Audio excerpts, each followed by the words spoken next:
Bagaimana istri yang senang minta cerai. Jadi istri yang senang minta cerai, Nabi dengan tegas mengatakan, siapapun istri yang senang menuntut cerai dari suaminya tanpa alasan yang syar'i.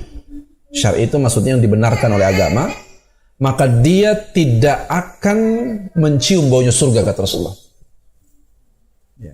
Jadi bukan nggak boleh ya, istri nuntut cerai boleh. Dia punya hak khulu namanya. Dia boleh bisa nuntut cerai, tapi dengan alasan yang syar'i. Misalnya gini, saya kasih contoh nih ya. Apakah suami nikah lagi?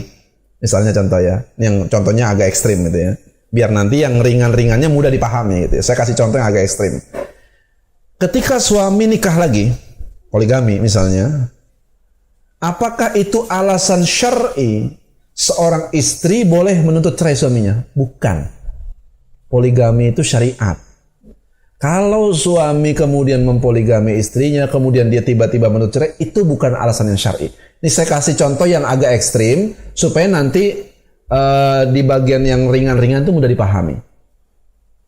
Poligami itu bukan alasan syar'i seorang istri boleh menuntut cerai. Apa alasan syar'inya? Berarti Ustaz, saya harus nerima aja. Ya terima aja. Nanti di perjalanan poligaminya itu, kalau suami tetap maksa, sementara istrinya tidak ridho, ya kalau nanya istri yang ridho, mau dinikahi lagi, mau dipoligami, ya nggak ada di dunia juga nggak ada. Mau cari mana istri yang ridho? Nggak ada. Yang nyuruh istri nyuruh suaminya nikah lagi, itu yakin hati kecilnya nggak ridho. Itu fitrahnya begitu, gitu ya. Nah karena itu bukan alasan syar'i seorang istri meminta cerai dari suaminya. Jadi jalani saja, jalanin saja dengan ikhlas, dengan sabar, dengan istiqomah. Jangan mengeluarkan kata-kata buruk, perilaku yang buruk.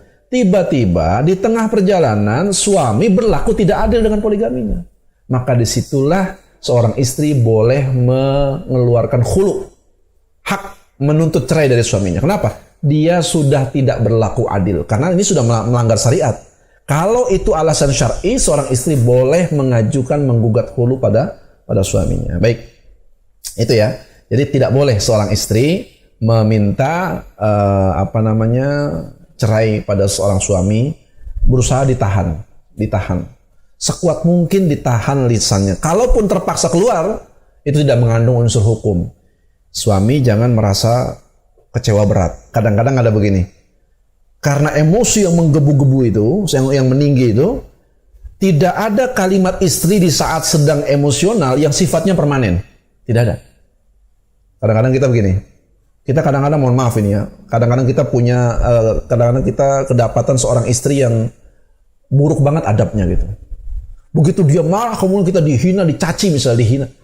Nah, yakinlah, hinaan, cacian kalau kita sabar dengan perilaku buruk seorang istri itu, maka Allah akan melipat gandakan pahala bagi seorang suami. Satu. Yang kedua, itu sifatnya tidak permanen. Pasti 2 hari, 3 hari dia akan lupa dengan kalimat itu. Jadi tidak permanen. Walaupun memang dongkol banget gitu ya. Terhina banget rasa-rasanya seorang suami dicaci maki oleh istrinya, memang terhina banget. Tapi disitulah pahala buat suami, pahala sabar harus ditingkatkan lebih dalam lagi. Wallahu a'lam bishawab.